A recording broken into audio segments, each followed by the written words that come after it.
questions, as it were. Okay. So hello there. Good morning. Muy buenos dias once again. Hi. We've just begun recording, so let's pretend we're beginning from the beginning. Let me just go. Got it. Okay. So, Hi, Delphi. Good hello there. morning. How are you? Delfina. That sounds almost Greek. Delfina.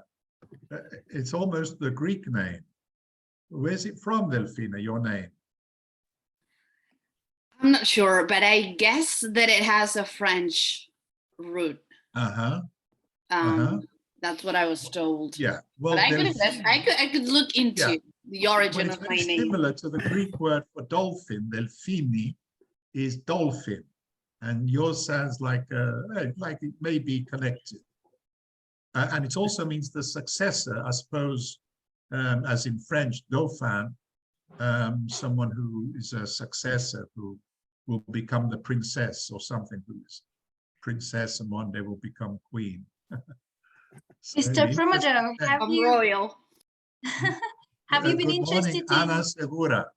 Segura. Hola, ¿qué tal? Bien, seguramente. That's a common joke they make to People me. say that, do they? Yeah, they do. Ask you what you think, and you say, well, seguramente, yo creo que. Lovely. So Oh, anyway, ¿estás segura? They ask me. yeah. Are you absolutely sure? Tengo duda. I'm not always sure, but No, sometimes I never am. mind. That's a good way to be, you know, to be flexible, to be uncertain sometimes. Martin is coming. Martin Arias. Good morning. Good afternoon, Martin. Pleased to Hey, Martin. and hear you.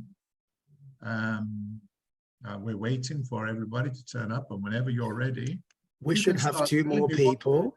things you have in mind. I asked Leandro, before I do my little PowerPoint presentation, to hear some of your thoughts, some of your queries about, you know, idioms and English as a lingua franca, which is my topic.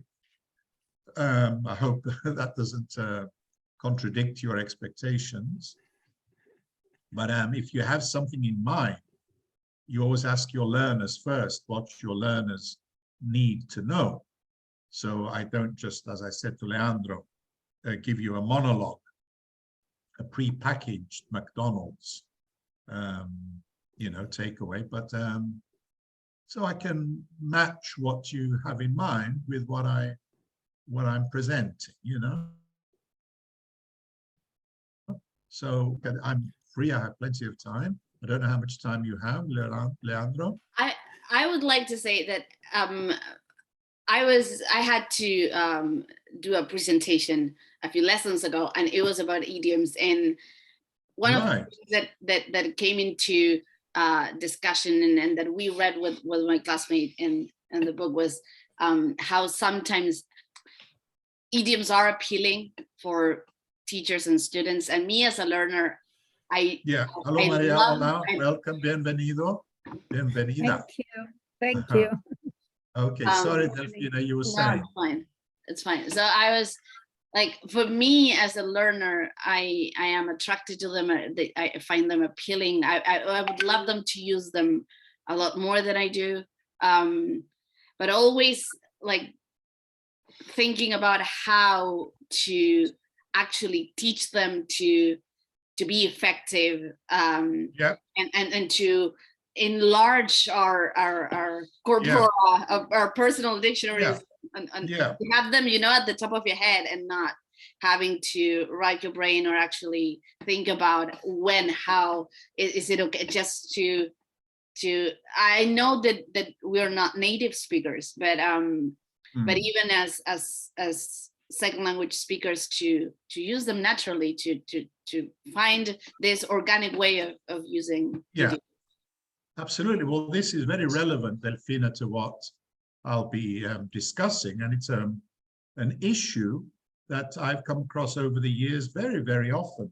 Let's say it's a kind of contradiction, that idioms are incredibly attractive in all languages. They have a kind of fascination, I think, because they're very close to what a language is, you know, in terms of its culture, the identity of its speakers. So we find them fascinating. They're very often colorful examples of language. But the contradiction is that this fascination is often accompanied by difficulty in acquiring them. I think it's one thing to learn and another thing to acquire idioms, and then we'll be touching on this subject. So I promise you we'll come back to it. And I think I will say at the end something about how in the classroom we can actually begin to activate this very difficult area. So that's good. That helps me a lot. Thank you, Delfina. So Maria, I asked your colleagues before you came to think of any topics or issues or queries that you may have, so I can match my presentation with what is a priority for you. So if you have any thought, Maria, Anna, Martin, Nina, Natalie, just let me know, like Delfina has just done. And that Well, very yes, helpful. sorry. Yes, Maria, go ahead. I went over your Facebook page, and Oh, I yeah. saw, yes, I did, and I saw that you are an activist on, or that you take interest in social justice.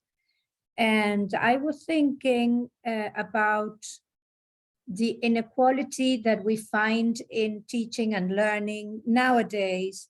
And I Yeah. wanted to ask you if you see that we over the years, we have become more democratic or less democratic in terms of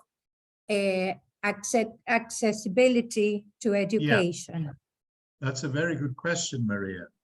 Yes, and you're quite right. I do have a kind of social and political awareness, and I do try and connect our work as teachers to what I think is important in the wider world, in the macro world.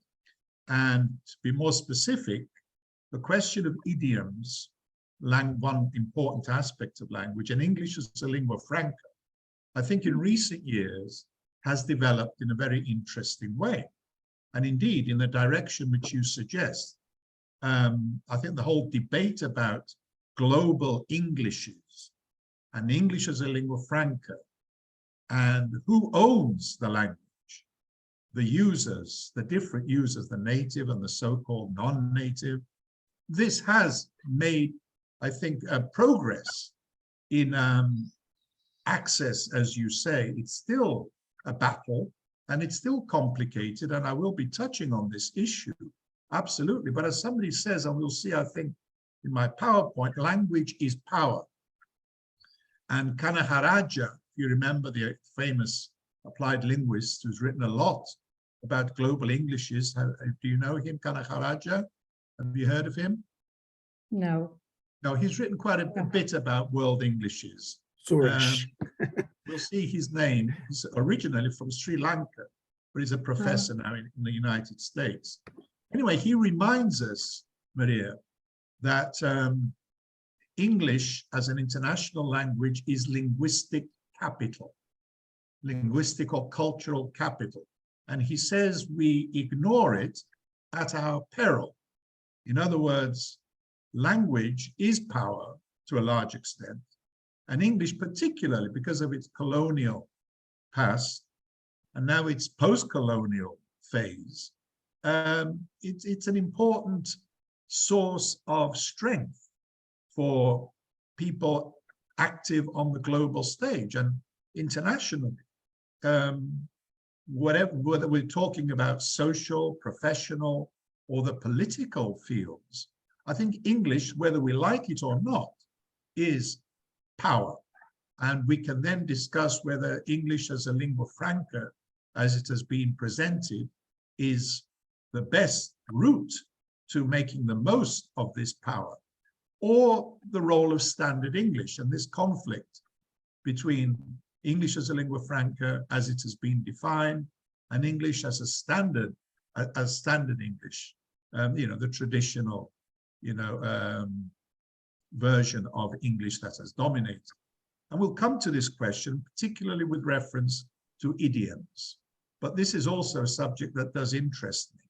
At the end of the day, education is cultural action, as Paulo Freire from Brazil used to say.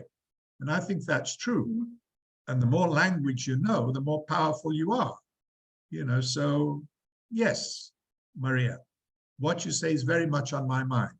We'll try and explore it with particular examples. Does that relate to what you had in mind? Yes, thank you very much. Thank you. So that helps me focus my presentation. Anything else? Anybody else? Martin, do you have anything in mind? I was thinking about English as a lingua franca, and actually one of the subjects that we had before Leandro, it was about business English and English for specific purposes, to be specific. And we discussed about English as a lingua franca, and one of the statistics that we analyzed was that they were in the business, in the corporate scene, there were more English conversations happening between non-natives than they were between natives.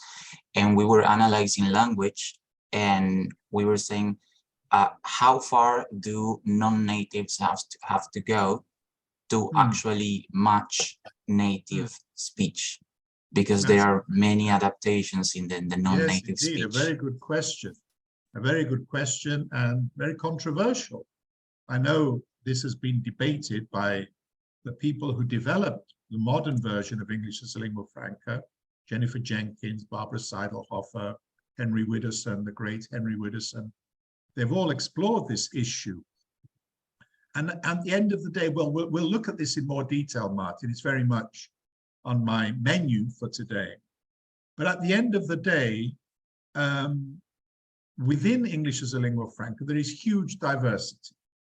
And one thing we have to, I think, tolerate and encourage is this diversity, and to learn to approximate when we communicate, whoever we are, whether native or non-native or whatever, to approximate to our interlocutor, to the person that we're speaking to try and, be flexible in the way we use language, to have a rich repertoire of language, so we can be as effective as possible in particular circumstances. And this, again, will come up. Kanaharaja, the chap I mentioned earlier on, he talks about shuttling between varieties of English.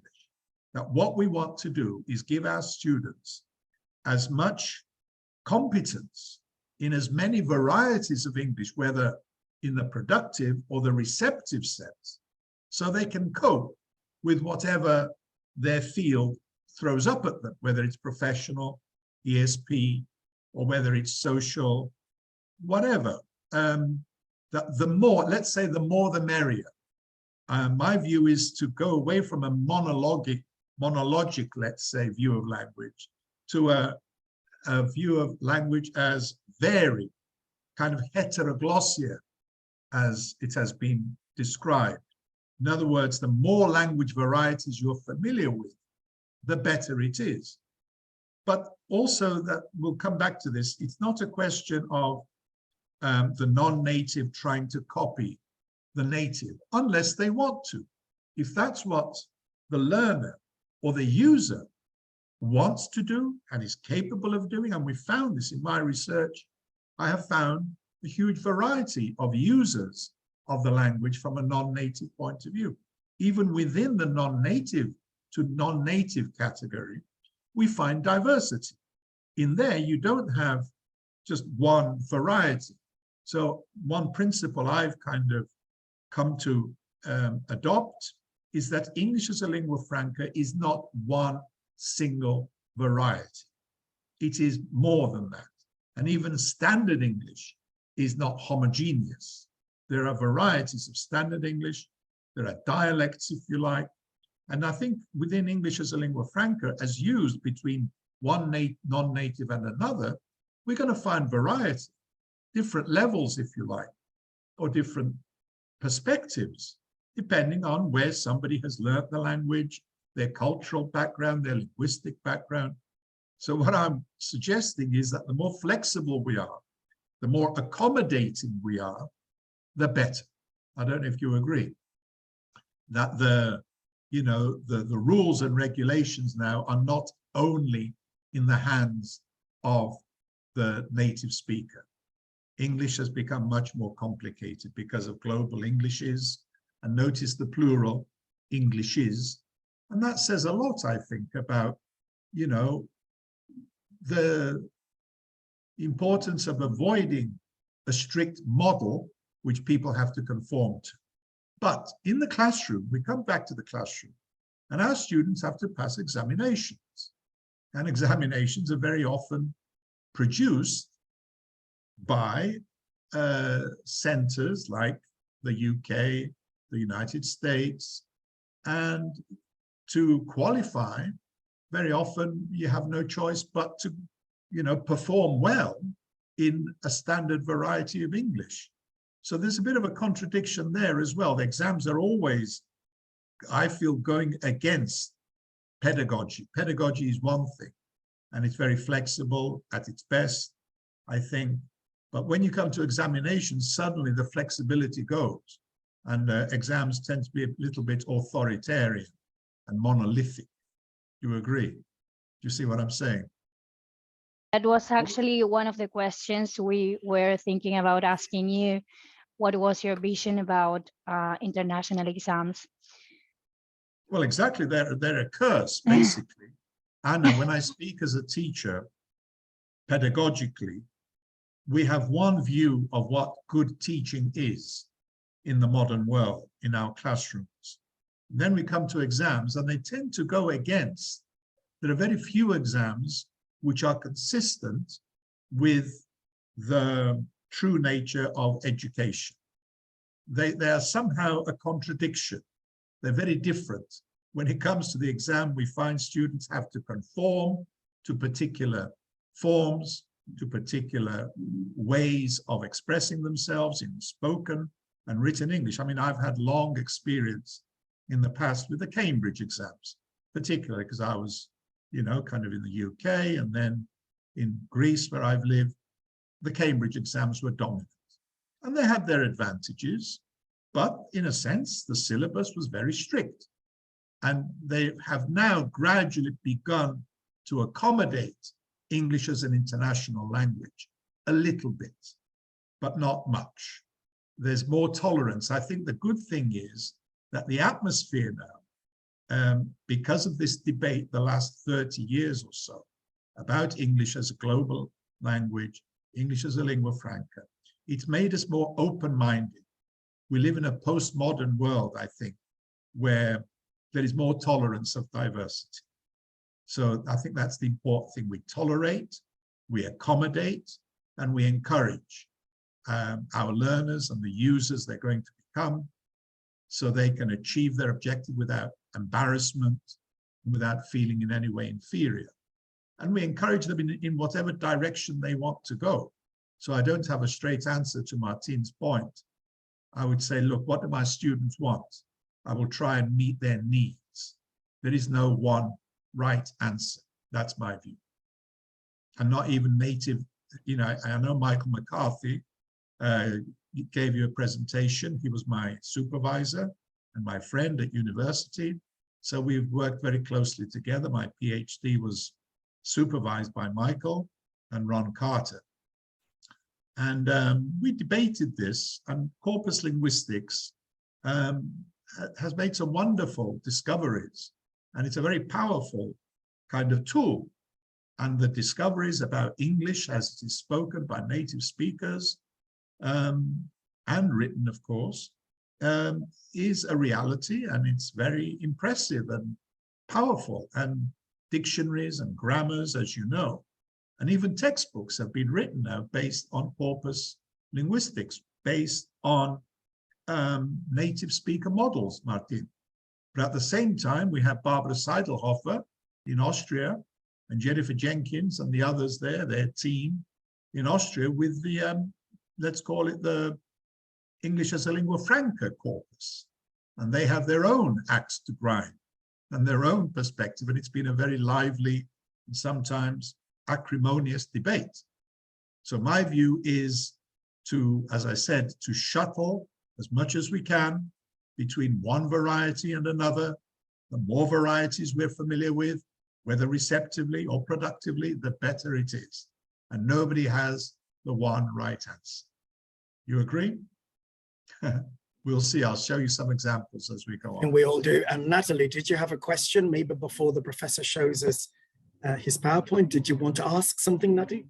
Natalie? Yeah, actually, one of my questions is, what is the, like, because it's like when I'm teaching idioms, my approach is not so eclectic. I tend to go for comparative linguistics, which some other professors don't agree with, because I think that the more you speak just in English during, like, the most English exposure that you provide your students with during the lesson, it's better. But I think that sometimes the schema that is brought about one idiom can be kind of have a parallel in another language, and it has some potential for them to use it. But sometimes it can be also counterproductive, because they will try to do the same with other cases that might not mean the same, but might sound similar. Well, yes, Natalia, that's a very interesting point. The role of the mother tongue, the role of the mother culture, and what place it has in our teaching. And comparative linguistics, as you say, and let's call it comparative idiomaticity. Do we or don't we? And again, we do whatever works, Natalia. I've often compared English idioms with Greek idioms. And when I've taught Bulgarian or Romanian teachers or whatever, I've suggested that one very fun activity, and I think enlightening and acquisition positive, is to make these comparisons. The mother tongue is no longer, I think, the taboo it used to be, and particularly the mother culture. I think the most current view pedagogically of the role of the learner is that the learner has a linguistic and cultural background that we draw on. And as I said, Paulo Freire, who is a great educator, or was, taught us a lot about drawing on the culture of our learners as a starting point for building the language they need. So we begin with the learner. The learner, as you suggest, the Argentinian learner, has their own linguistic background. They have their own cultural background. And it can often be enlightening and conducive to effective learning to make these comparisons. Apart from the fun, motivation is a big thing in teaching. Whatever motivates, generally it's a good thing. And if we find our students enjoy this activity of making comparisons and even laughing at the differences when you translate an Argentinian idiom into English, it's very interesting and also can be amusing. And humor is very good for learning, and it's good for memory. What we want them to do is remember these wretched idioms in English. And I know from my Spanish how difficult it is to pick up Spanish idioms unless you live in the country in which the language is spoken. My teacher of Spanish constantly tried to teach us to use idioms in Spanish. It's incredibly difficult if you're not immersed in the culture. But certainly what you suggest as a technique, comparing the two languages insofar as their metaphorical and idiomatic language is concerned, seems to me a perfectly sensible thing to do. And we're not afraid of drawing on the mother tongue. Of course, we expose our learners as much as possible to English in the little time we have. But one dimension of what we do is the mother tongue, and dealing with that and making use of it. And you can do some very fruitful exercises, even on a grammatical level, comparing, because we're taking a cognitive view, let's say, of language learning. If it's cognitive, then we're not afraid that students will just repeat mistakes, that they can think, they can work things out. If this is true, then we shouldn't be afraid of making these comparisons. And we'll come back in my presentation, which we should begin, otherwise we'll be quite late. We'll see in the real world how our native idiom is manifested in our attempts to use English, that it may not be a bad thing at all. It happens. We can't stop it. When somebody speaks English and their mother tongue is Spanish, and we'll see some examples, inevitably they're going to say things out of habit, the force of habit, which comes from their own mother tongue. That's not the end of the world. It's a presentation of who they are at the end of the day. Al fin y al cabo, is that what we say? At the end of the day, it's a presentation of who you are, and you should not be embarrassed about presenting who you are. Why should it only be the native speaker who presents their self through language? And idioms, of course, and their culture is one important aspect of who they are culturally. And I think sauce for the goose is sauce for the gander, that we can use English as an international language to present who we are. We're not imitating necessarily the native speaker, unless we want to. If you want to pretend that you're British or as good as the British, that's fine. We encourage the learner to achieve their objectives. But if they just want to use English to present who they are for their own purposes, I think that's fine too. You see what I mean? Am I clear? Can you follow what I'm saying? Is it okay, Anna? So shall we begin? Leandro? Yes, by all means. Here. Very interesting so far, and thank you for beginning by checking what our colleagues have to ask and say about all this. Very interesting. What you preach, Leandro. We practice exactly. You make it student-centered, right? Well, now I know what's on your mind. I think you'll see that we are on the same wavelength, más o menos, as they say. Okay, now let me just share the screen. Can I do that now? Okay. That should be enabled. Yeah, great. There we are. Thank you. And shall I go to full screen? Yep. Wait a minute. There we are. Can you see that, everybody? Everybody yes. okay? Okay, off I go. This is our subject, and as you can see, the things you've mentioned are already in my title. English in the world, or idioms in the world, in the classroom, and in English as a lingua franca. And we'll explore what this means. Okay, Martin? ¿Estamos listos? Ready. Listo. Let's go. Listo. Okay, let me begin with a poem and some gaps. You don't have to do all of this now. Just have a quick look, and I'll come back to this task in a minute. But all the gaps are gaps made up of idioms. And it's an experiment that I've conducted, and I'll tell you the point of the experiment once you try to fill in the gaps. I'll let you have a look at it now, think about it, read it, skim it, scan it, and we'll come back to it. But every word that is missing is part of an idiom in English, right? Okay, it's an idiomatic poem.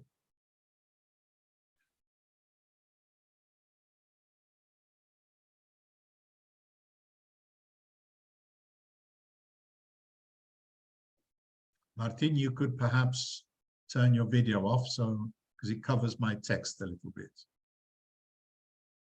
It's good to see you, but that's better. Okay. Oops. Your screen is still diminishing.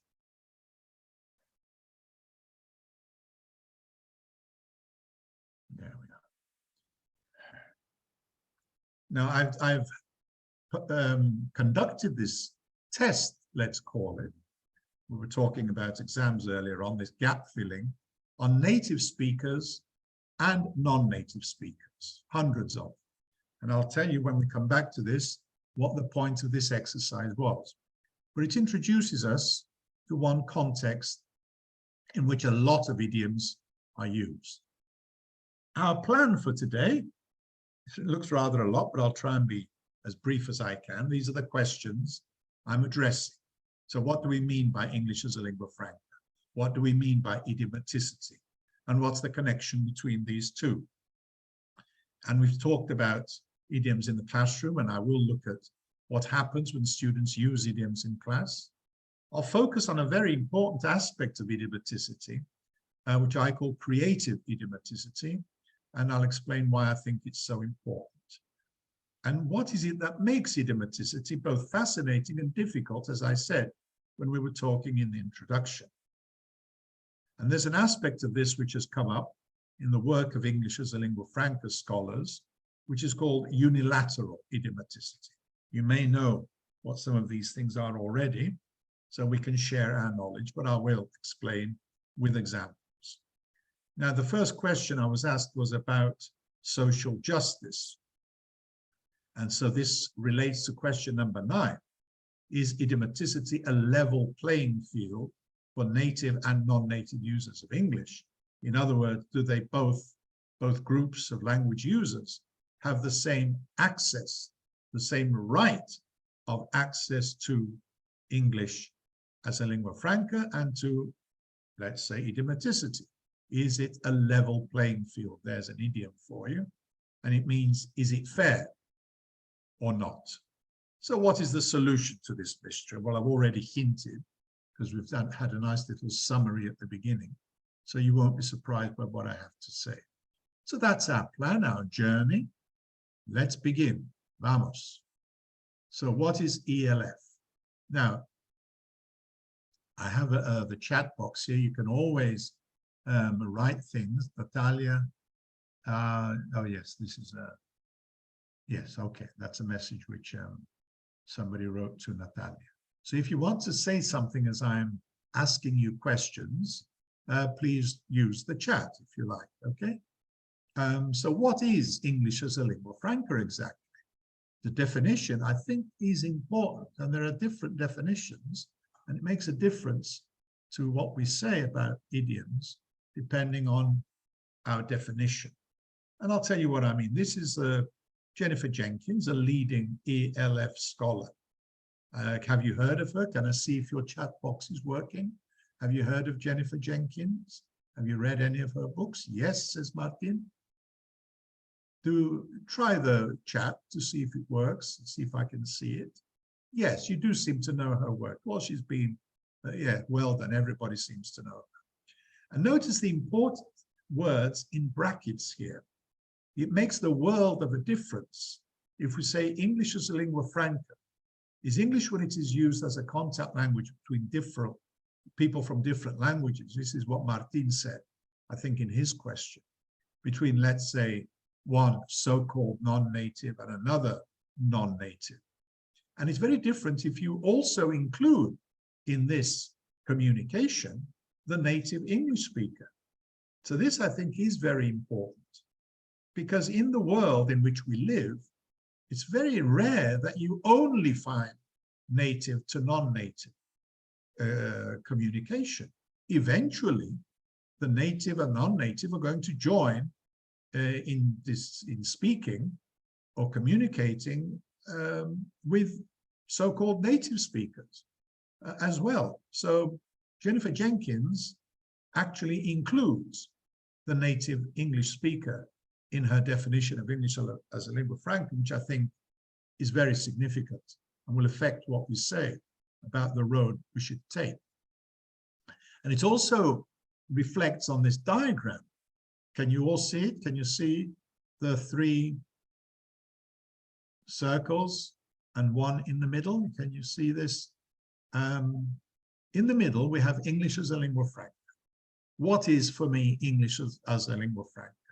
Well, taking Jennifer Jenkins's definition, which we just saw, I would say, on a global level, it is the result of speakers using English for whom English is a first language, a second language, and a foreign language.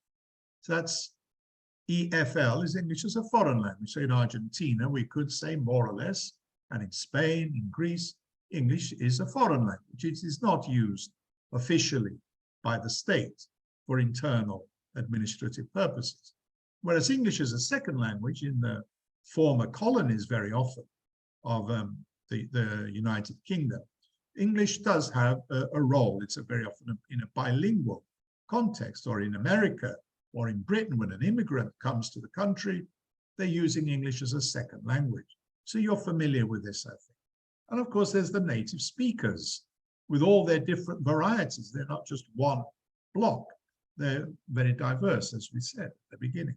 And these different linguistic backgrounds come together to form a foreground, which we call English as a lingua franca. So it's the result of these forms of English, these varieties interacting and creating something called English as a lingua franca. And you can see immediately that it's not going to be one monolith by any means, one single variety. So I hope that diagram is helpful for putting into words what we were told by Jennifer Jenkins. So that's the question, what is English as a lingua franca? We'll go along with that definition for the time being, for the sake of argument. So what is idiomaticity? Well, let me give you a little test. Are you ready to write in your chat box? Which example in the following sentences is not an idiom? Are you ready? Have a quick look and type away in the chat box. You can just write the first word if you like. You don't have to write the whole thing. Well done, Martin. Do you agree with Martin, everybody? Yes, yes. Yes, indeed. They're all idioms apart from Trump, who's no longer president of the USA. So there you go. All the others are different kinds of idioms. And we'll come to the different kinds, because idiomaticity is not the same as idioms. Idiomaticity is the umbrella I use to capture the different manifestations of idioms of different kinds. Okay? So come back to our poem here, and we can go through it together. And I'll give you time to write in the chat what you think the missing word is. And I'll reveal to you my secret plot, my reason for giving you this unusual test.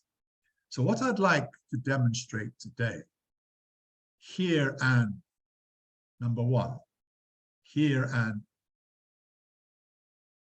okay, any others? Martin has given me a word. Of course, you can always cheat, you see, you can share. Here and now. All things being, number two. What's the idiom or the phrase, the chunk, the lexical chunk? All things being any offers. I'll give you the answers as soon as we've had a go. Leandro says something which is very positive, and I can reveal that it's the correct answer. Well done, Leandro. Go to the top of the class. All things being equal, and time waiting for no.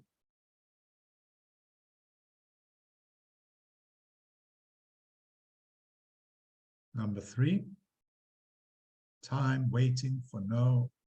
We say time waits for no. Leandro says, man. Okay, I hope you're going to be honest with me at the end and tell me how many you actually guessed, because it's an important part of my experiment. So, and time waiting for no man is to explain. And at this point in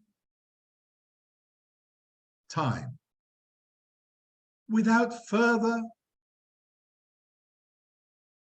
ado,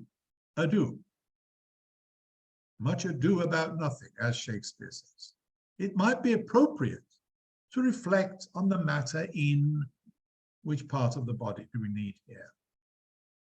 Thank you, Martin. To reflect on the matter in hand. I hope you can keep a record of how many you got right.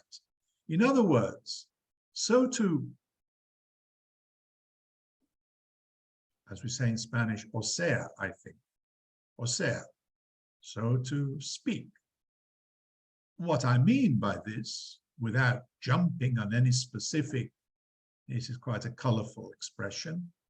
We jump on when you're following a trend, you join the trend, you jump on a specific or without the word specific. What do we jump on?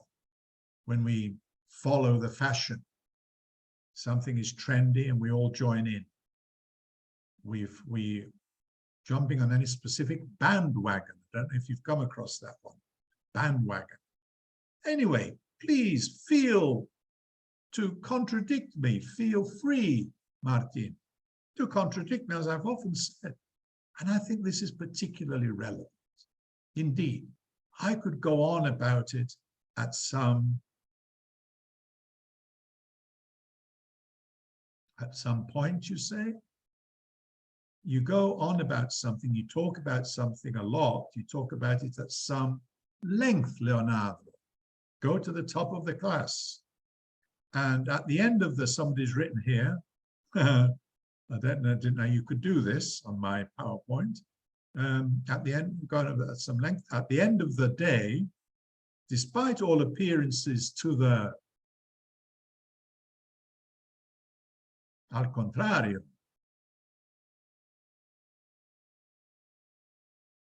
number 12, appearances to the any offers? Is this a tricky one? Life is not always a bowl of, okay. All appearances to the contrary. Very good, Leandro. All appearances to the contrary. Okay, life is not always a bowl of cherries. Very good. Somebody wrote cherries, but cherries. Very good. Here we are. Here are the answers. Oh, you've been writing. How did you do that? I didn't know you could do that on my PowerPoint. How clever. See, the point here is this. How many did you get right? There are 13 of them, unlucky 13. I don't know how many you got right. Was it 90%, 100%, 50%, less? What is the point of this? Anybody? Anybody get all of them right? Anybody get all 13? 6 out of 13. Well, you're very honest, Martin. So what I've found is that when I do this with native speakers, they all, almost without exception, intuitively get them all right. It comes to them naturally as the leaves on a tree, I like to say. When I do it with non-natives, let's call them, or L2 users, I find that they struggle a bit. Very few of them will get all of them right, but some people do very well, others do so-so, and others don't do very well at all. And what it illustrates to me is that your grammar and your vocabulary can be brilliant, but the trick comes, the challenge comes with idiomatic language. This is what we've discovered, and this is what got me thinking about English as a lingua franca when I was looking in my research for the successful user of English, S-U-E, SU. And I had this hypothesis. The hypothesis that I wanted to explore was that the difference between an excellent, competent user of English as a second language, let's say, and a native speaker, an L1 user, was not in the grammar. It was not in the individual vocabulary, but it was in the way words go together, what we call idiomaticity. This was the mysterious problem I wanted to explore. Why should that be the case? And I went looking for very good speakers of English from all around the world, including Argentina. As I was traveling, I would record people, and then I would analyze word for word everything they said and compared it to an English corpus, a native speaker corpus. And we'll look at some of the results here. So an idiom, as my teacher at Leeds, Tony Cowie, puts it, is a combination of two or more words which function as a unit of meaning. This is the minimal definition. I think it's a good one. It's a good working definition. We can accept it, I think. that it's two or more words which function together as a unit of meaning. There's a lot more to it, of course, but we'll see the examples in a moment. And the problem when the learner is learning English, however high their level, however great their competence, the problem is in collocation. It's another way of putting it, the way words go together. Do you agree with this? That this is something our students find particularly tricky, the way words go together. They can learn the grammar, all the conditions, all the past forms, and so on. And they can get 100% in tests. When it comes to the way words go together, I don't know, but it seems strangely that it becomes a bit more challenging. I don't know if you agree. Let me give you a little test. Are you ready for the next activity, everybody? Are you still there? Are you still awake? I want to see the chat box. Is anybody there? Yes, Martin is still there. Just you and me, Martin. Are the others still there? Good. Yes, good, good. So let me know now. Is number one correct? Yes or no? We have to discuss about the plan. Yes or no? Correct or not? Would you accept it as a teacher of English if your student said, we have to discuss about the plan? Yes, no, no, it's not correct. Okay, we'll come back to it. I'm looking forward to see you tomorrow. Correct or not? Number two. Yes or no? And number three, very good. Not everybody agrees. I have to take an operation. I'm ill. I need to go to the hospital to take an operation. Any offers? Anna says no. Delfina says no. No? Okay. There seems to be universal agreement that we don't accept this. Okay. And if we wanted to correct the English, if we wanted to, according to standard varieties, these are the things we could point out. In standard English, for what it's worth, and I'm not saying it's the final authority, on the contrary, we're exploring issues now. We have to discuss the plan. I'm looking forward to seeing you tomorrow. I have to have an operation. So there you go. So what we do find in English as a lingua franca, compared to L1, the native language, let's call it, is these, let's call them deviations. So we don't say they're mistakes, because we're prejudging. Because English as a lingua franca, as Jennifer Jenkins and Barbara Seidelhofer and the others have developed the theory, the model, let's call it, at least initially, they would accept these three deviations, so we don't call them errors.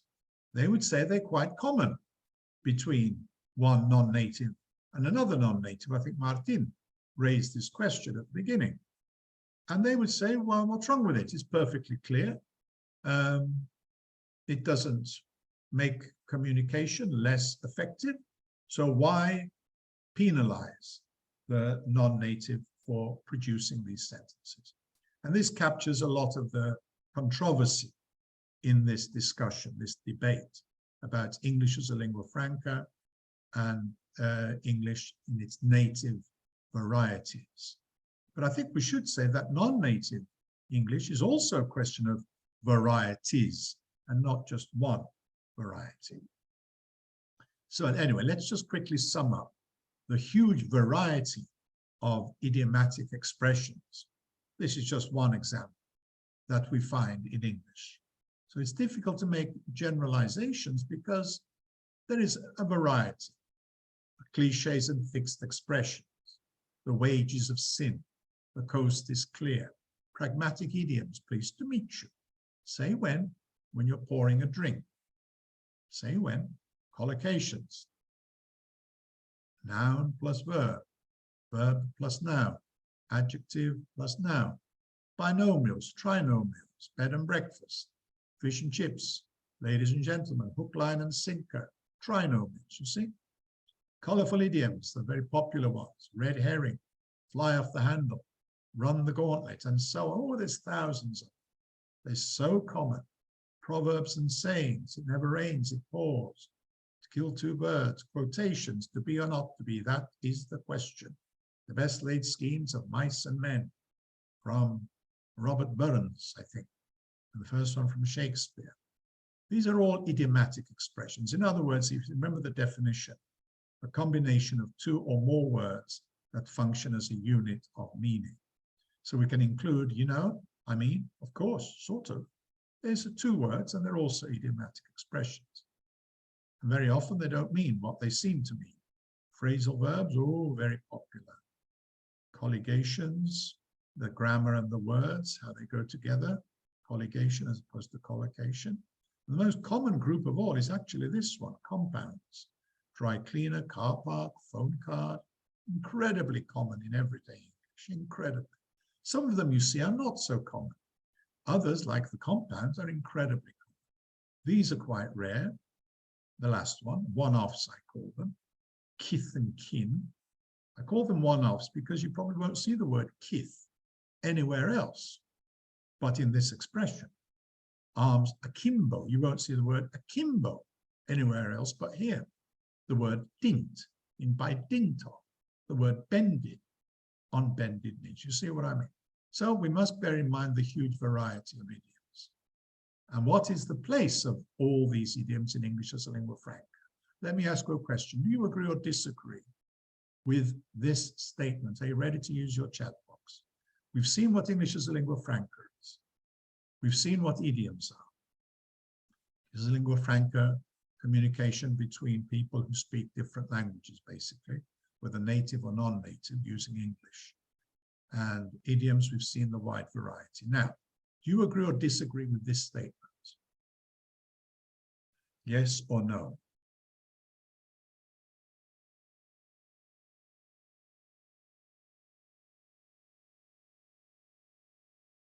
See, all of these examples I gave you, Jennifer Jenkins includes them at the beginning of her statement.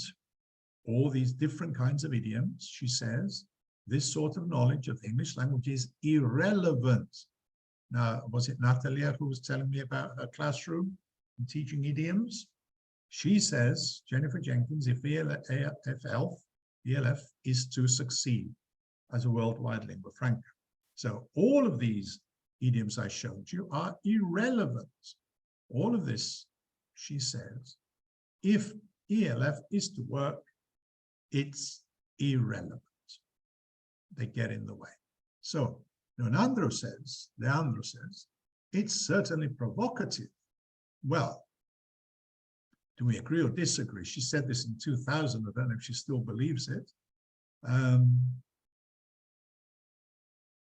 It begs a lot of questions. What does it mean to say they are irrelevant if ELF is to succeed? What is ELF? We've seen what it is, and it's not one thing, as we shall continue to confirm. So how, in what sense is it irrelevant? Well, let's say why. Let's see why. Why do you think she says they're irrelevant? Can you guess, anybody? Why does our applied linguist consider idiomaticity in all its variety to be irrelevant to the learning of English as a lingua franca? Maybe, says Maria. Maybe. Oh, sorry. Yes, I can see your response, Maria. Yes, indeed. What about in receptive? So questions arise. Very good questions you've got here. Perhaps we present them as part of the culture. Very good point. Perhaps we present them only in receptive terms. You remember what I said, and Leandro seems to agree, that as we go out into the world to use English, to use our languages, we're going to move from one variety to another, depending on our interlocutor. We need to shuttle, as we've said, to show flexibility and ability to adapt and approximate to our speakers' competence and their own use of language. It's a cooperative activity, language, we agree. Every language has its own idiomatic expressions, indeed. And how are we going to legislate to exclude idioms? Even if we thought it was desirable, how do you begin to go about excluding them from English as an international language? Well, she says the reason why they're a nuisance, they're not needed, they're an obstacle in English as a lingua franca, English as an international language, is that it's cultural baggage. You see, there's a very negative term for you. You could say it's cultural information, which is less negative, but Jennifer Jenkins says it's cultural baggage. It gets in the way. It's a burden. So we don't want this because it makes communication, she's saying, more difficult. Now, Natalia says, though after teaching business English for some time, I realized how useful idioms are for softening the impact of certain statements. Now, Natalia has identified one of the many, many functions of idioms in interaction, and that is the softening, the mitigating the impact of our language towards the other person.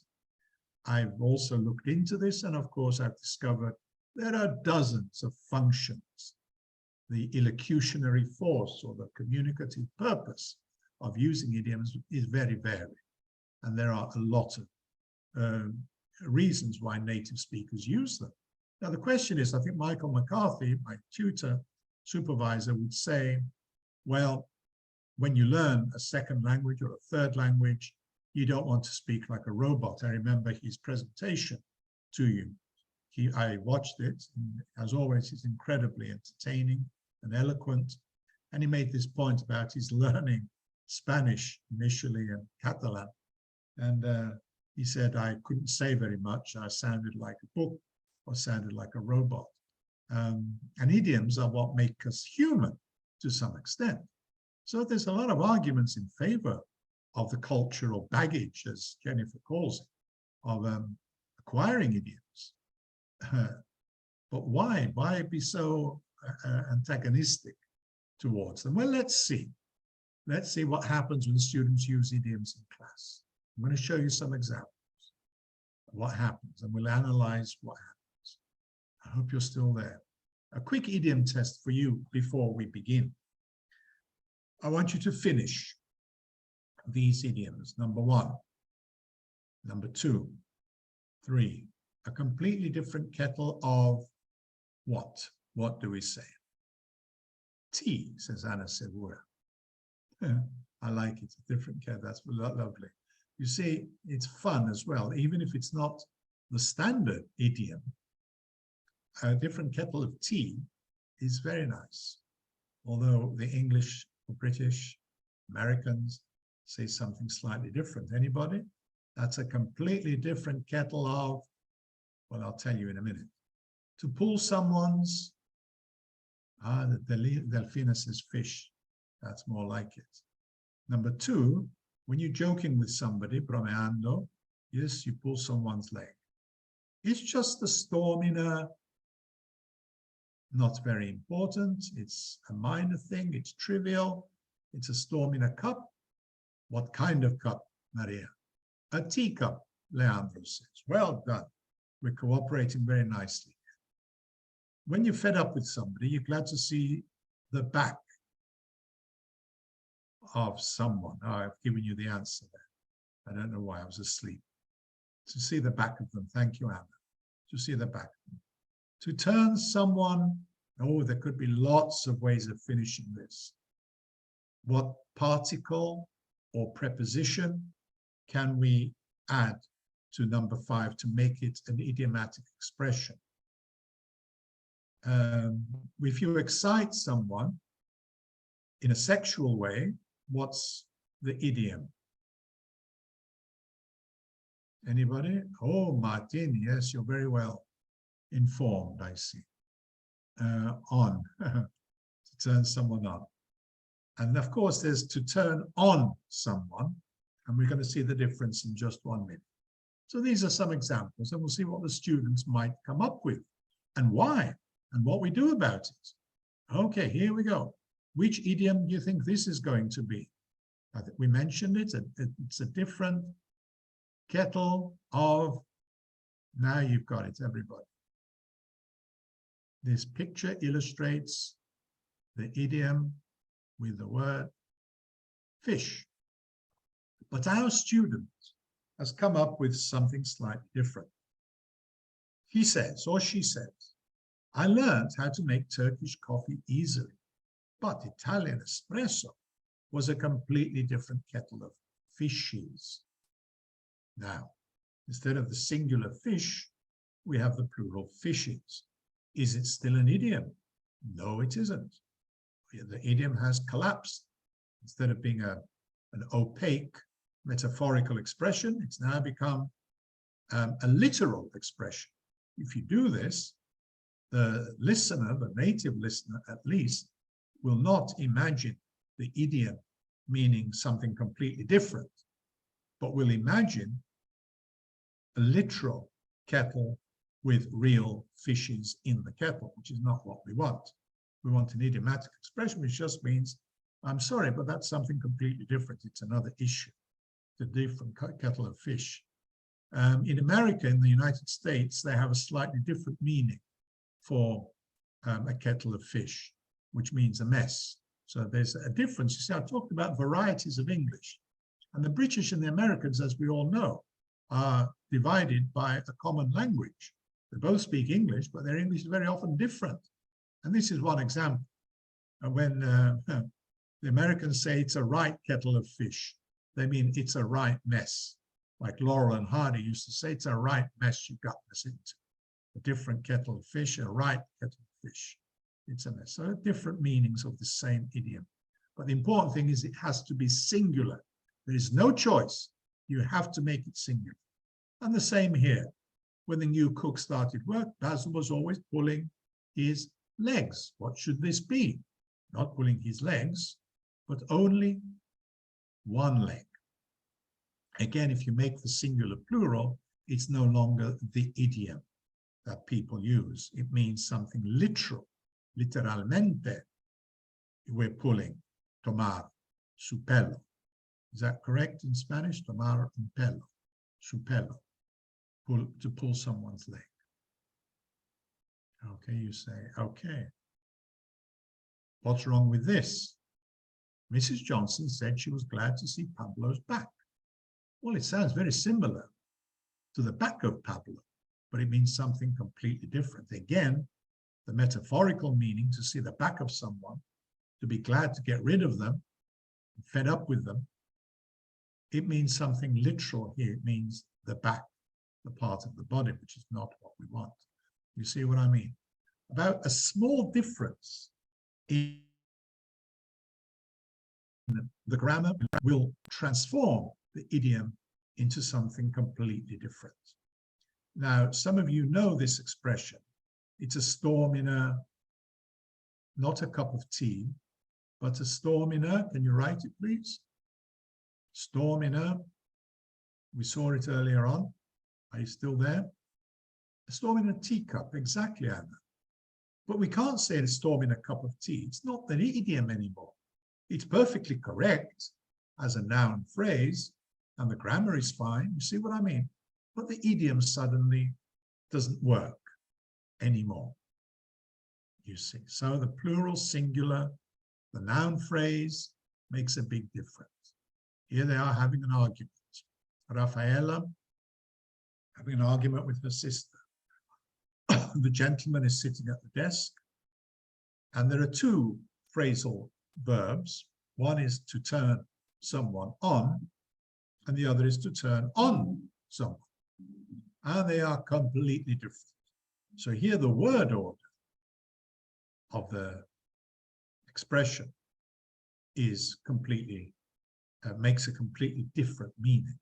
So to turn someone on is to excite them, and to turn on someone is to show anger towards them. She turned on me. I didn't say anything. It wasn't my fault, but she suddenly turned on me. She turned on me. And the stress is different. Here we see phonology playing a part. Where we stress the lexical verb or the particle or the pronoun. These things also make a difference. So we have, she turned on me and she turned me on. You notice the difference. So that's another dimension which makes idiomaticity so challenging, the phonology of idiomaticity. And here, the little words, I was always fascinated by the little words, the particles and the prepositions, the articles. They are little words, but they often have big meanings. They can change the meaning of a phrase completely. Okay? I put my foot on it. You see what happens when you put your foot on it instead of, what's the correct preposition here? To make a mistake, to do something stupid. Which little preposition do we need here? Thank you, Leandro. In it. So a completely different meaning. So there you go. So you see what I mean? Very good. So when students try to use idioms, as I think Natalia mentioned at the beginning, the question is, how do we help them to learn them and to acquire them? Because if you gave them a test after this presentation, if I gave you a test, you could probably fill in the blanks correctly and you would get 100%. The question is, when you're in the middle of a conversation and you're interacting spontaneously, whether you can produce them intuitively, these expressions, and appropriately, accurately and appropriately. It's not easy. But the focus I want to end on is what I call creative idiomaticity. What do we mean by this? This is the last frontier, for me, of linguistic competence. Not only idioms as such, but creative idiomaticity. This, for me, is the ultimate in competence in a language, any language. Let's see if you agree. I was in Chile once, I think Santiago, Chile, when the person I was with, as it began to rain slightly, not much, he said, "It's raining kittens and puppies," instead of the famous, the epitome of idiomaticity, raining. What does it rain normally? Kittens and puppies? Cats and dogs, thank you, Anna. And it's like putting the cat before the horse. Somebody was talking about their cat, and they used the idiom, but changed it. Instead of the cart before the horse, the cat before the horse. If you put the cart before the horse, it means you do something the wrong way round. Your priorities are wrong, let's say. But the cat is a joke, just like kittens and puppies is a joke. But this is what happens. This is creative idiomaticity. Thank you, Maria. Creative idiomaticity can also mean new idioms being created. And one example, which is common in English language today, was created afresh, completely originally, during the war in Iraq. When the British government, the Americans, engaged war in Iraq, and the Blair government at the time took the evidence and they cooked the evidence to hide their motives and the illegality of the war against Iraq. What they did to the documents, to the facts, to the dossier, was to sex it up. I don't know if you've come across this. Have you seen this new phrasal verb, to sex up? Anybody? Have you seen it before? It is now new. It is in the dictionary. But it didn't exist before the war in Iraq, because it means to change, to tamper with the evidence, to make it more appropriate, to make it more exciting, or whatever. And a similar phrasal verb, a noun, a compound, spin doctor, it came in at the same time when the government representative, the press officer, let's say, would change the emphasis of the news, the facts, in order to make it favorable to the government. And this was called, his role was to be the spin doctor. And this we find in politics a lot. So this is another aspect of creative idiomaticity. And how can the student keep up with this? They have the old idioms to cope with, the creative versions of them, and also the new ones which keep coming up. How can that? Now, in English, in phrases, there are what we might call regular variants in phrases. Like we can say both, on and off and on. Built it, in built, drag your feet, drag your heels, take the biscuit, take the cake. They're both versions are perfectly correct. And we can predict this. We can find these different versions in the dictionary. But what we don't find in the dictionary is what I call the irregular variation of creative idioms. Let's look at an example.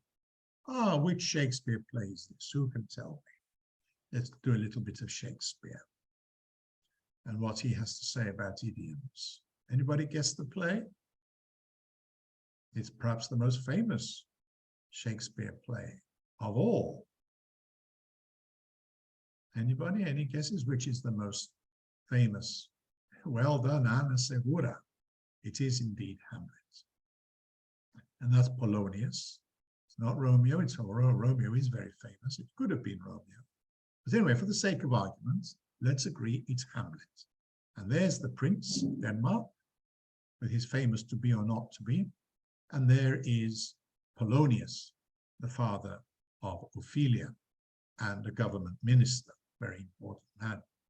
Now, Hamlet doesn't really like this guy. And he doesn't really want to talk to him. He's reading his book and he's being pestered by Polonius.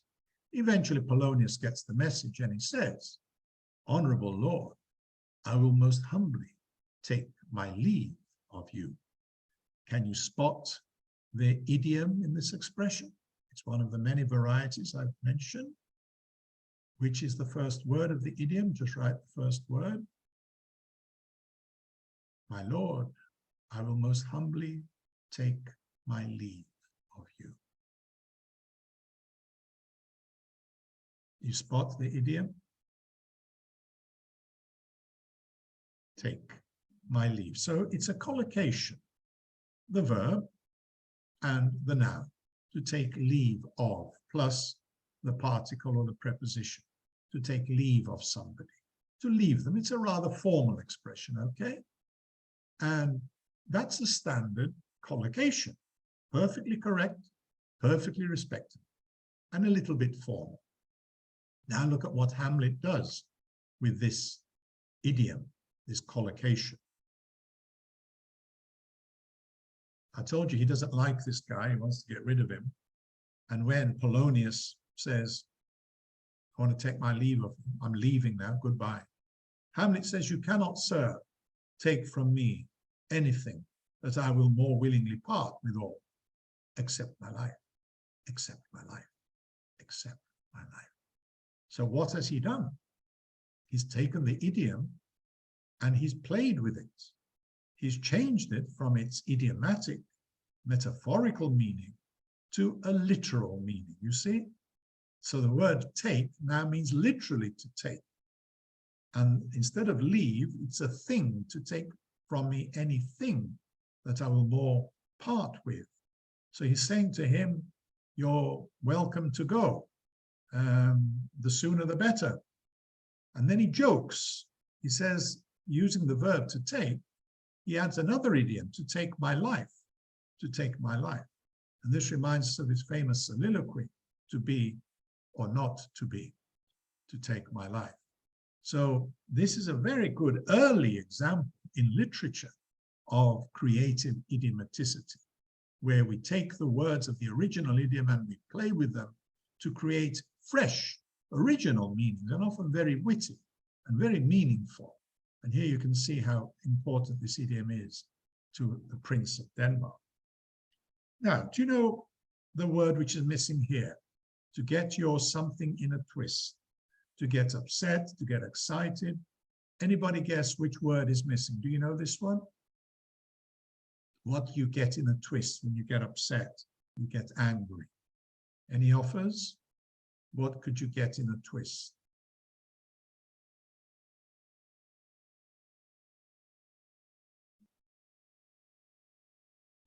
It's quite common in everyday conversation.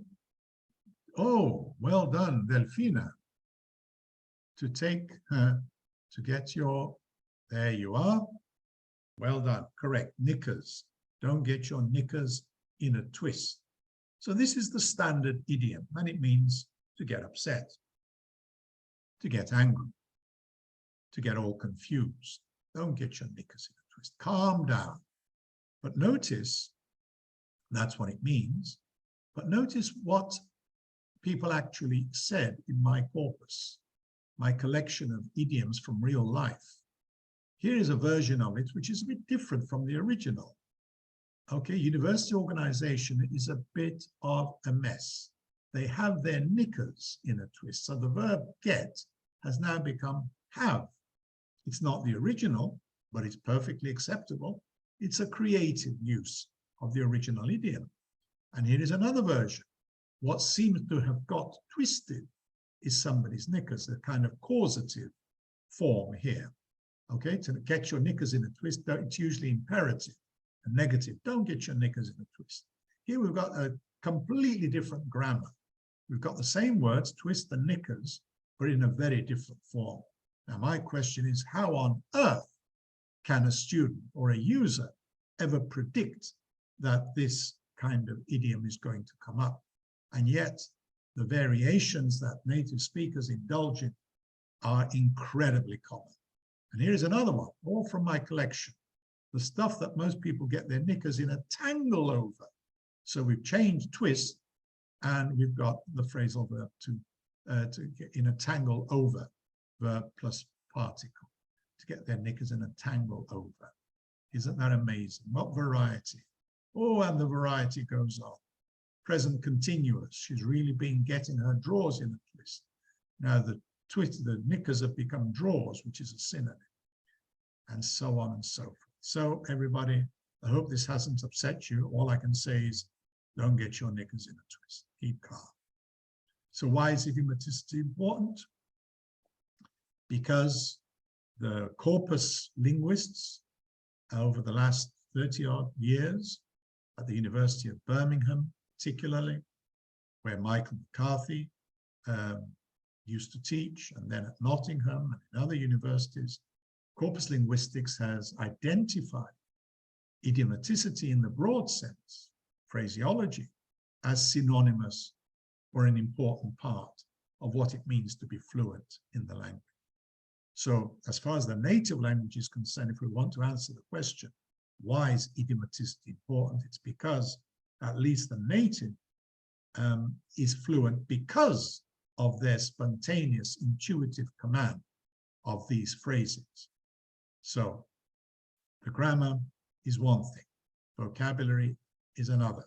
But what really leads to fluency is the use of these chunks, let's call them.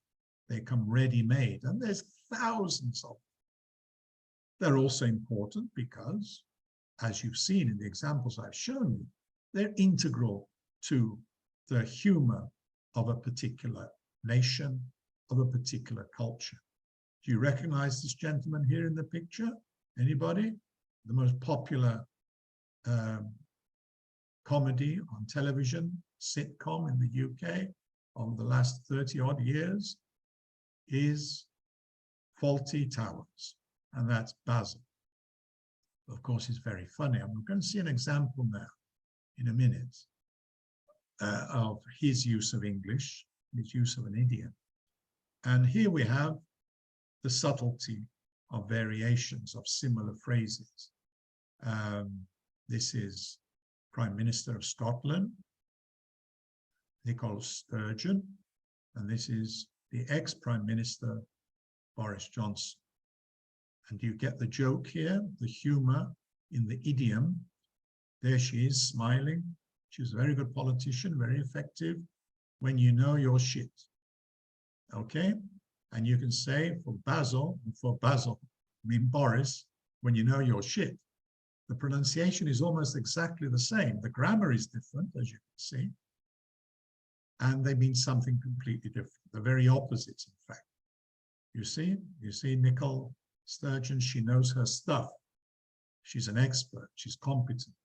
Whereas Boris knows he is crap. That's just a joke, you may not agree with it, but it shows you how idioms work, the subtle differences of creative idiomaticity. So this is one thing that makes idiomaticity difficult. I'm sure you will agree. And the reason why, I think you've probably already mentioned this in the introduction, the connection with shared knowledge and culture. Why native speakers find idioms so easy, so natural, is that they are part and parcel of their communal, shared knowledge. In other words, culture in the broad sense. Now, how does an outsider get inside and manages to acquire this competence when the shared knowledge is not there, when the culture is just absent?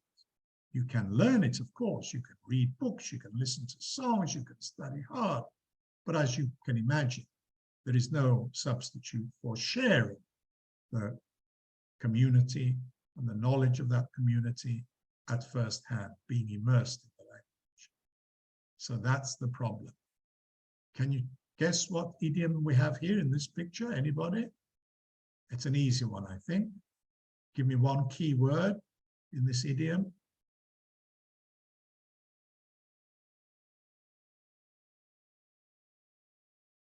Well done, Leandro. Any other key words from the other members of the group? What's the rest? Another word in this expression? Hands. How interesting. Nina says hands. Cooks, says Delfina. Well done, well done. Let me put you out of your misery. Well, it's too many cooks spoil the broth. The interesting thing, of course, is that when you use this expression in English, very often you don't complete it. This is another aspect of idiomaticity in real life. We rarely say the whole thing, too many cooks spoil the broth, you know, and this happens with many, many idioms. We shorten them, we abbreviate them. There's ellipsis, missing words, which the shared knowledge will complete. The native will know what you mean when you say muchas manos en un plato. It's too many, and they make a mess. Too many cooks spoil the broth. Thank you, Anna. But the other characteristic here is the ellipsis, and that's very common. And this would make it even more difficult. Let me show you an example and introduce, to finish, the concept of unilateral idiomaticity. Two people are speaking, A and B. That was horrible, says A. Yeah, too many chiefs. Chiefs. That's very elliptical. Chiefs, says A, doesn't understand. Bosses, explains B. And not enough Indians. Indians? Yeah, too many chiefs and not enough Indians. I mean, everybody wants to make a decision. So you notice B uses an idiom in a curtailed form, in a shortened form, which A doesn't understand. And he or she goes on to explain, to add more information, and you get the whole thing. Too many chiefs and not enough Indians. So too many cooks spoil the broth. So they haven't even used too many cooks spoil the broth, but another one, which means something similar. Too many chiefs and not enough Indians. Making a mess of things. Everybody wants to make a decision. It's quite similar, not quite the same. But you see, what we've illustrated here is unilateral idiomaticity. What is it?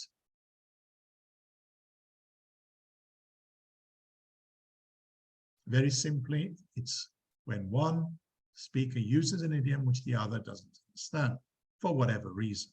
That's unilateral idiomaticity, and Barbara Seidelhofer has written a lot about this. And we see an example of this failure of communication when the Spanish manager in the past of Liverpool Football Club responded to a journalist when the journalist used the expression under the cosh.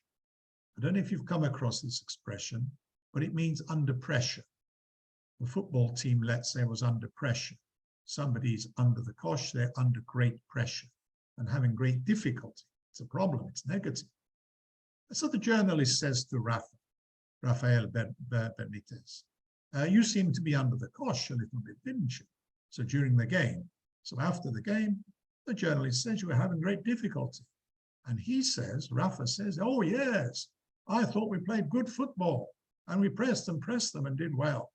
You see here, he's got the wrong end of the stick, unless he's doing it deliberately. But I think it's an example of what I've called unilateral idiomaticity, where he didn't understand the British journalist asking him this question under the cosh. So there you go, there's an example. But two can and must play at the idiom game. One of you asked me at the beginning, I think, was it Maria, about power and social justice and equal access to varieties of English and idioms. So I say here then, finishing, two can and must play at the idiom game. And we can see Benitez doing just this. When speaking in English to the journalist, he says some people cannot see a priest on a mountain of sugar. Now, I don't know if in Argentina you use this expression, but it's clearly an expression from Benitez's own version of Spanish, his own dialect. I don't know whether it's in standard Castellano or whether it's his dialect, but it's a Spanish idiom. Have you come across this one? To see a priest on a mountain of sugar? Anybody? Have you seen this before? In Spanish, I don't know what it would be exactly in Spanish, but I don't think I have, says Leandro. No. Well, you see, even within Spanish, in America Latina and in Spain, there are variations, dialects, varieties. So it clearly means something like, can't see the obvious. A priest, I suppose, wears dark clothes, a dark cape, and is very visible on the white mountain of sugar. Okay, no ve un cura en la nieve. Thank you, Delfina. You see, but what he's done is, as he does here again, white liquid in a bottle has to be milk. I don't know if that is used in Argentina, but it makes a very good point if it's used in Spanish, in Castellano, but not in Argentina. So we come back to what I said at the beginning, that within one variety of English, there are other varieties. Varieties within varieties. Diversity is the name of the game.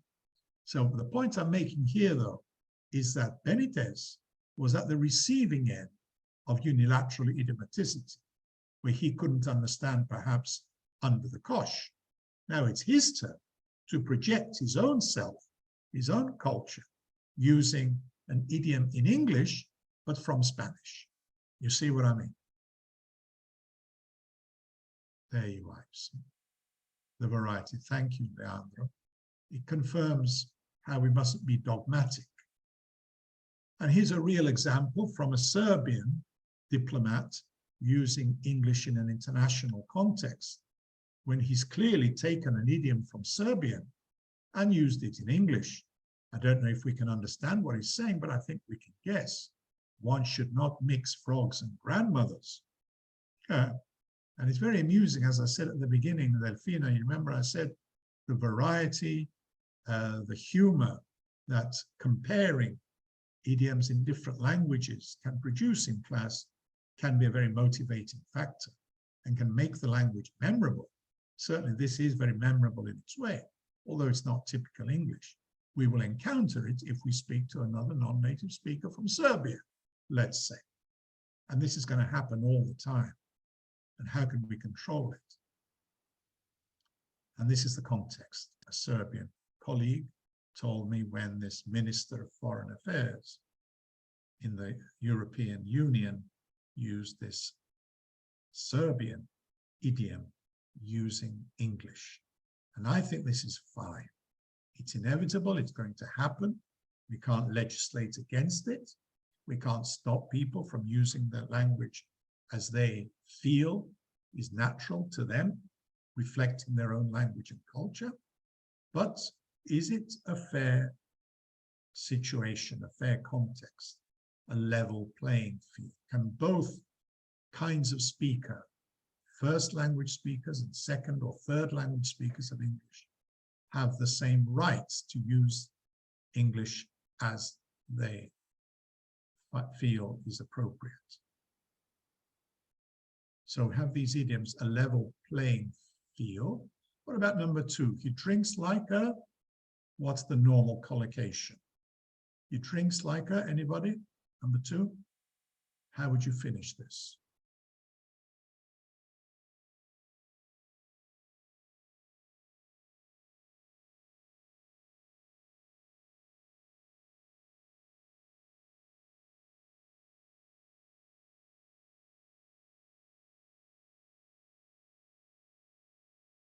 Like a fish.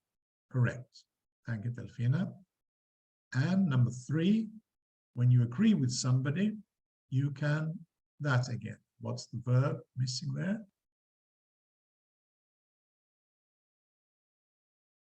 You can pull that again. You can say that again. Now, well done. And I have, in my research, a very good user of English, very high standard, Polish, I think it was. Polish, yes. And his English was superb. And he once said to an English friend, I was drinking like a horse. And the English friend corrected him, penalized him, if you like. So, oh, we don't say that. We say to drink like a fish. And he was corrected.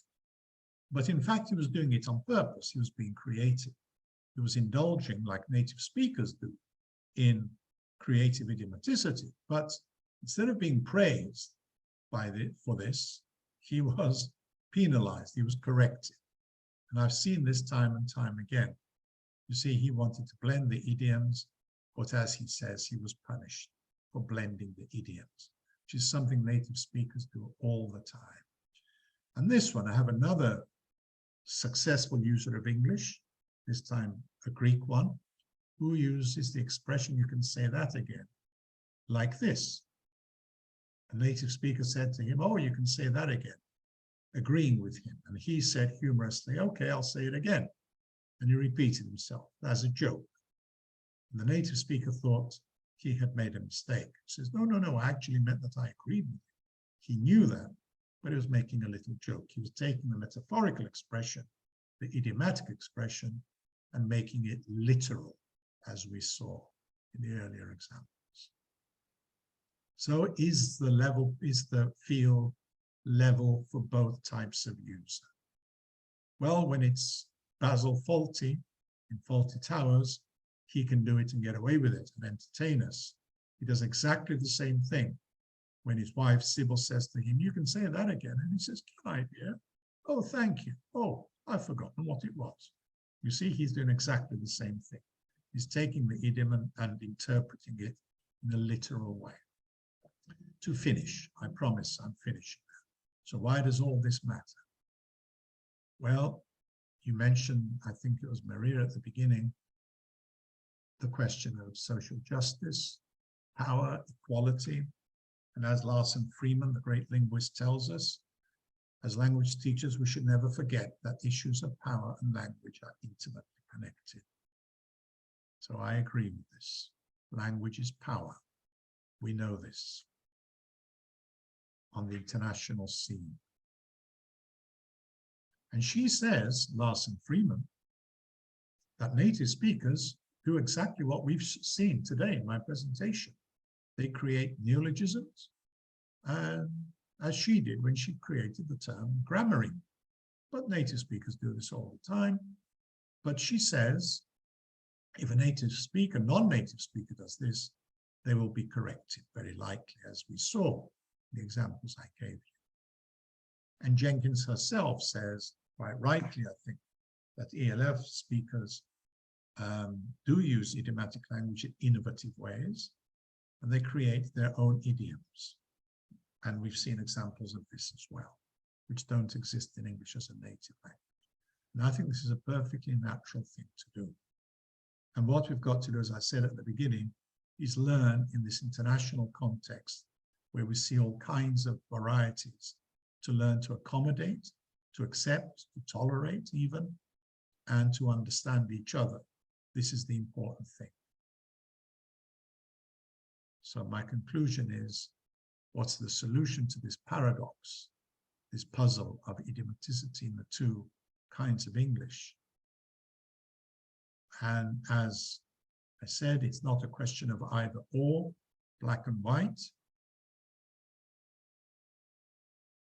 We need both. We need as many varieties, not just two, but a lot of varieties. As Kanaharaja says, have I mentioned, the ability to negotiate varieties. This is the skill that we need to encourage in our students in a global context. And he uses the expression, as I said in the introduction, to shuttle between varieties, to move from one to the other. And in the classroom, Natalia, all kinds of things we can do, just a few hints. There you go. Michael McCarthy and Ron Carter, I remember, recommended doing lots of noticing activities to expose students to text with idioms and to get them to notice the occurrence and the use of these idioms. Now that's a kind of receptive knowledge. We need to go on from receptive knowledge to productive if we think it's appropriate and if the students want to be able to produce these very demanding forms. And I've shown you why they're demanding, but they are, as Natalie, I think, said, or was it Delfina, they are so fascinating, so compulsive, compelling. So we encourage understanding, we encourage exchange, we encourage interaction in class. And we do make comparisons, intercultural comparisons. Why not? If you want to.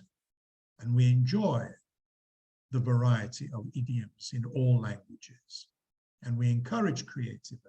Not the end of the world if people make up new expressions, as long as we can get the meaning eventually. And even if we don't, we can just ask, well, what do you mean by that? It's not the end of the world.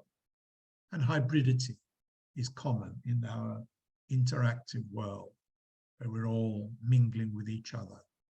And our overall aim is comfortable intelligibility. That's what we want, to be understood, to understand, and to be understood. More practice activities here.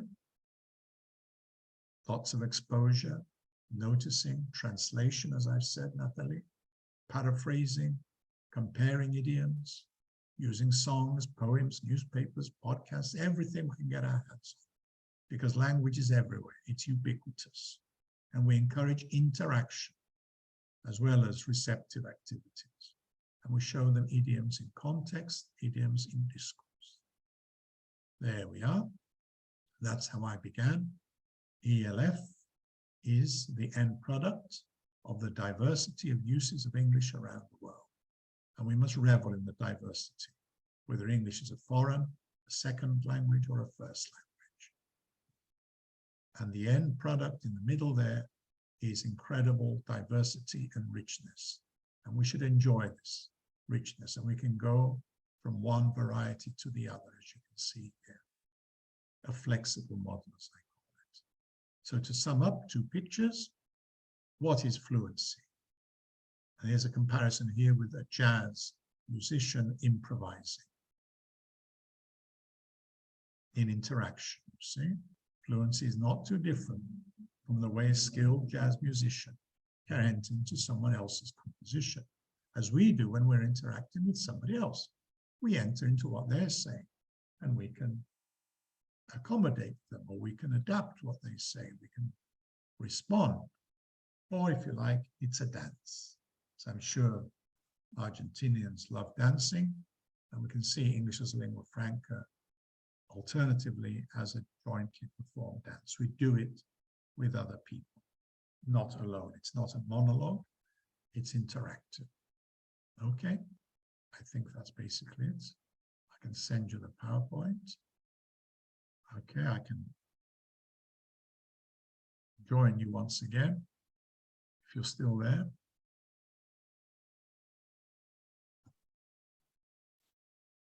Yes, we are here. So interesting, Professor. Well, Thank you so much. Oh, I've gone, I've disappeared.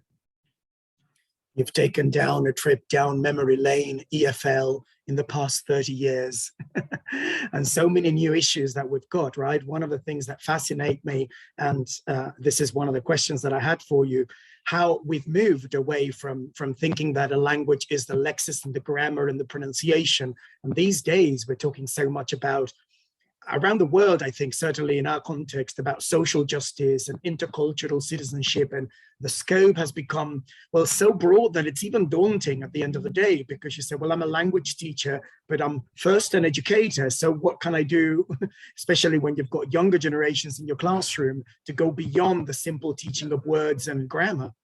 That's right, Leandro. And the outside world has a habit of crashing into our classrooms, of invading our space, whether we like it or not. We have our own little world, the classroom, but there's the big world outside, and it's very difficult to keep them apart, whether we like it or not, you know. As you say, it'd be convenient for us if we said, we're language teachers. We teach grammar, vocabulary, pronunciation, they pass exams, and we finish. But unfortunately, the world is more complex, and it's a postmodern world where everything overlaps with everything else. Nothing seems to be very fixed. I think fluidity seems to be a characteristic of the age in which we live. But anyway, and it applies to pedagogy as well, and language. I'm sure you will agree. It's difficult to pin things down, to fix them in a formulated phrase, as T.S. Eliot says. If you remember Proofrock, to be fixed in a formulated phrase, it's difficult to fix things. But formulated phrases are very common, but they are tricky. They're as tricky as they are common. That's the problem, I think. It's been so interesting, hasn't it been, everybody, to this mix of culture and language and the poetics of it that you include as well. You make it so enjoyable. So unless you've got any specific questions that you'd like to ask, I'm not sure we'll want to keep, Luke. It's almost 5 p.m., middle of the afternoon in Greece, probably thinking about supper time. And I gave you a little bit of overtime. No extra charge. Comments, any questions? Maria, Delfina, Natalie, Martin, Anna, Nina, any questions, any comments? You're exhausted, agotado. No, it was really, really interesting. Thank you so much for your time. Just checking, but I believe that you do not agree with Jenkins at all with the fact that language is, idioms are baggage, right? Well, yes, it seems a bit, I don't know. I know what she means. I recognize the difficulty, but I also feel it is difficult to regulate, to legislate. You know, she had this fixation early on in this research that she was engaged in of trying to fix English as a lingua franca, as a self-sufficient sui generis variety of English. And I just think it's very difficult to identify a homogeneous variety of English called ELF. I mean, its characteristic for me is its variety. And you just can't legislate, you can't insulate speakers from the world around. And you've got to face that reality and try to develop a theory which accommodates that diversity instead of trying to keep it out, which seems to me a vain task, very prescriptive. I found it very prescriptive. I think they've shifted emphasis now and they've moved on. I mean, Jenkins and Seidelhofer and so on. They focus more on pragmatics now, which is much more sensible. Ways of using the language in the real world, that we differ as native or non-native, whatever you want to call them, in the way we negotiate language, in the way we, we interact with people to get our message across, to accomplish our aims. That is a fascinating study, I think.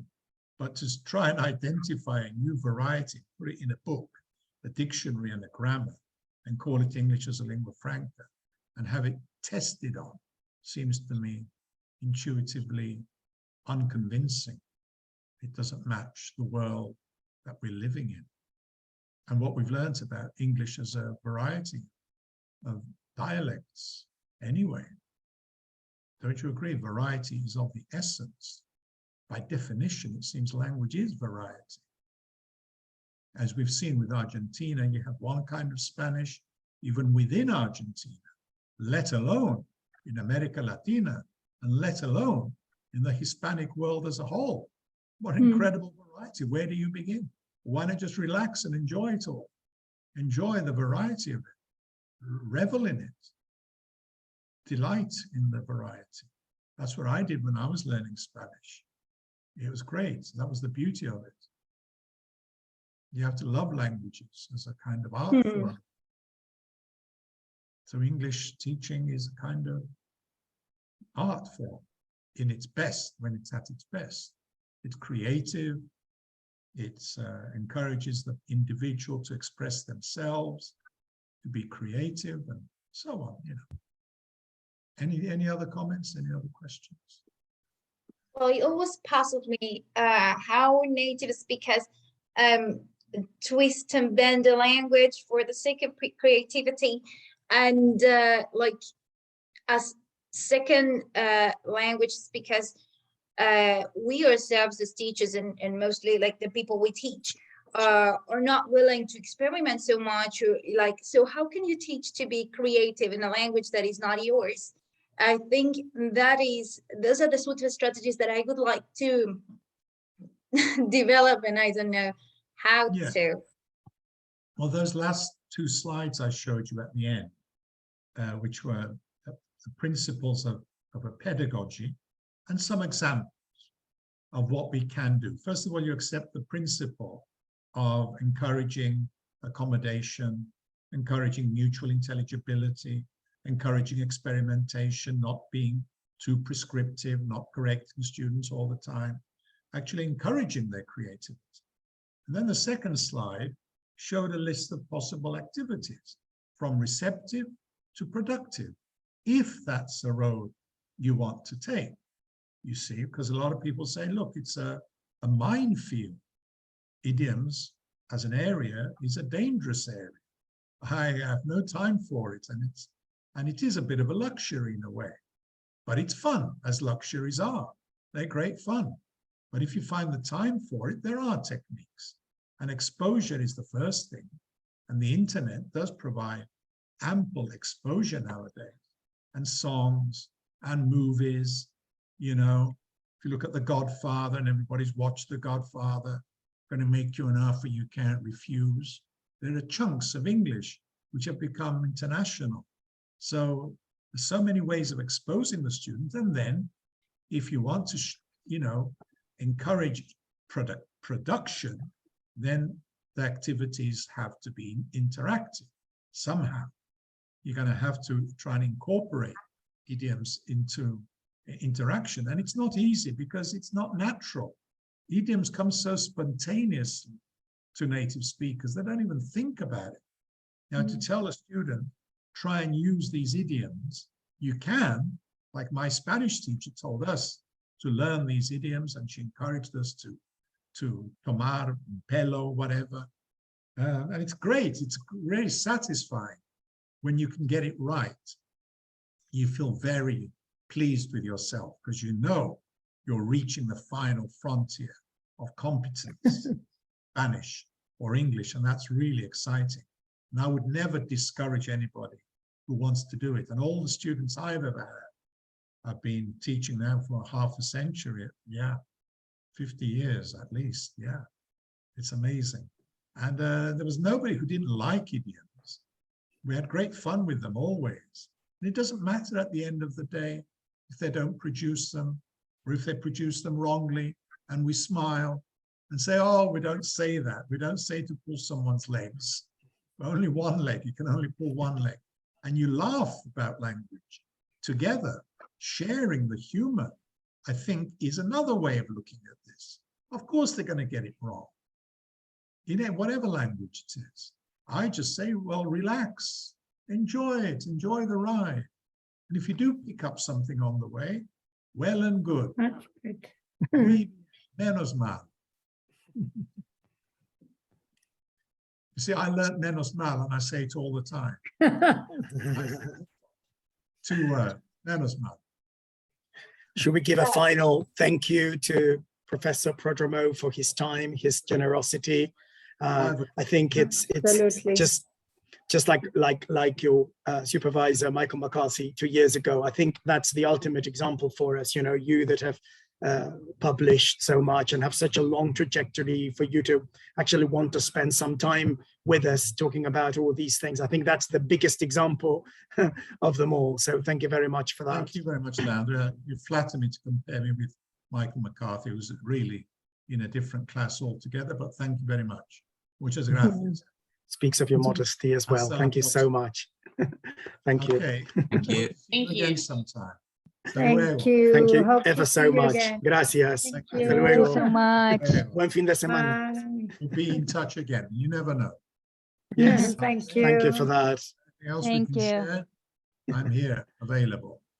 Okay. Have a lovely afternoon and evening as I go off now to have a late lunch. Okay. Thank you so much. Thanks. Bye, everybody. Bye for now. Bye bye. Adios. Adios. Adios. Amigos. Gracias. Adios.